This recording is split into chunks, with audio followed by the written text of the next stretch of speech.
حکومت آزاد کشمیر نے دارالحکومت مظفر آباد میں خواتین کے لیے مخصوص پنک بس سروس کا آغاز کر دیا۔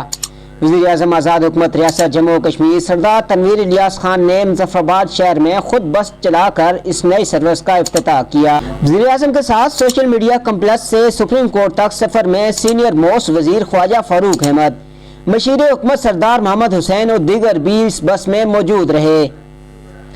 پنک بس سروس کے ذریعے سرکاری دفاتر میں کام کرنے والی خواتین کو بہترین سفری سہولیات دستیاب ہوں گی۔ حکومت نے اس اقدام سے پبلک ٹرانسپورٹ پر سفر کرنے والی ملازمین پیشہ خواتین کو جن نامساعد حالات سے گزرنا پڑتا تھا ان میں کمی آئے گی۔ انہیں اپنے اپنے دفتر میں جانے کے لیے باوقار اور آرام دہ سفری سہولیات مہیا ہوں گی۔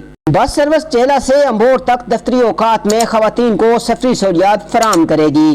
حکومت کے اس اہم اقدام سے ملازمین پیشہ خواتین کی سفری سہولیات میں بہتری آئے گی اور وہ زیادہ پراعتماد طریقے سے ریاست کی خدمت کر سکیں گی۔ وزیر اعظم آزاد حکومت ریاست جموں و کشمیر سردار تنویر الیاس خان نے پنک بس سروس کی افتتاحی تقریب سے خطاب کرتے ہوئے کہا کہ دارالحکومت مظفر آباد کو ماڈل شہر بنانے کے لیے ٹرانسپورٹ کے نظام میں مزید جدت لائی جائے گی۔ تحریک انصاف حکومت خطہ میں خواتین کی ترقی اور صحت کے فروغ سمیت سرمایہ کاری بڑھانے میں خصوصی توجہ دے رہی ہے۔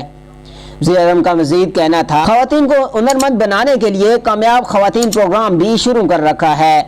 ملازمین پیشہ خواتین کے لیے بس سروس کا اجرا ان خواتین کو ملازمین کی جگہوں پر جانے کی سہولیات فراہم کرنا ہے۔